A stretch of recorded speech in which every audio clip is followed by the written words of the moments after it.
সকালে এক ব্যক্তির মৃতদেহ উদ্ধার। ঘটনাকে কেন্দ্র করে চাঞ্চল্য ছড়িয়ে পড়ে মালদার মানিকচকের নাজিরপুর গ্রাম পঞ্চায়েতের খয়ের তোলা এলাকায়। জানা গেছে মৃত ব্যক্তির নাম বীরেন সরকার, বয়স আনুমানিক 50 বছর। আরও জানা গেছে বৃহস্পতিবার বিকেল নাগাদ বাড়ি থেকে বাজারের উদ্দেশ্যে বের হয় ওই ব্যক্তি। এরপর দীর্ঘ সময় কেটে গেলেও বাড়ি ফিরে না আসায় খোঁজাখুঁজি শুরু করেন পরিবারের লোকজন। তবে সেদিন কোনো হদিশ মেলেনি। শুক্রবার 7 সকালে ওই ব্যক্তিকে বাগানের মধ্যে মৃত অবস্থায় দেখতে পান স্থানীয় লোকজন।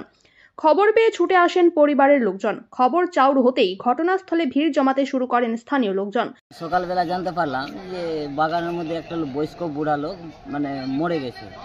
তারপরে আমি খবরটা নিলাম যে কী ব্যাপার, এখানে কীভাবে মারা গেল। তো শুনতে পেলাম যে কালকে বাজার করতে এসেছিল, বিকালবেলা বাজার করে এই বাগান দিয়ে বাড়ি যাচ্ছিল। এই বাগানের মাঝখানে লোকটা ওর একটা অসুস্থ রোগ ছিল হার্ট ব্রামের। ওই রোগ উঠে যাওয়ার কারণে এই বাগানের মধ্যে সাইকেল নিয়ে পড়ে যায়। সেই সাইকেলের মধ্যে একটা পা ছিল, পা থাকা সত্ত্বেও সে লোকটা সেখানে মারা গেছে। তারপরে সকালবেলা পুলিশ প্রশাসন এসে সেই ডেড বডিটাকে উদ্ধার করে থানায় নিয়ে গেছে।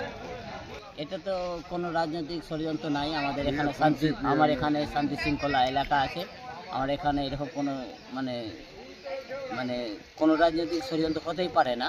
এটা ওর অসুস্থ হার্টের কারণেই সেই লোকটা মারা গেছে। পরিচয়? আমার নাম হচ্ছে সঞ্জয় মণ্ডল। আমি এখানকার একটা ভারত জনতা পার্টির মেম্বার।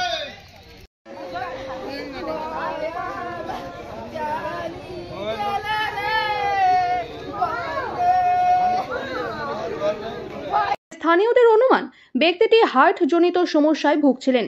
সেই কারণে ব্যক্তিটির মৃত্যু হতে পারে এমনটাই জানাচ্ছেন তারা। তবে ময়না তদন্তের পর মৃত্যুর প্রকৃত কারণ জানা যাবে। খবর পেয়ে ঘটনা শুনে ছুটে আসেন মানিকচক থানার পুলিশ।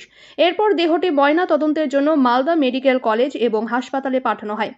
পরিবারের সদস্যদের অকাল মৃত্যুতে কান্নায় ভেঙে পড়েছেন পরিবারের লোকজন।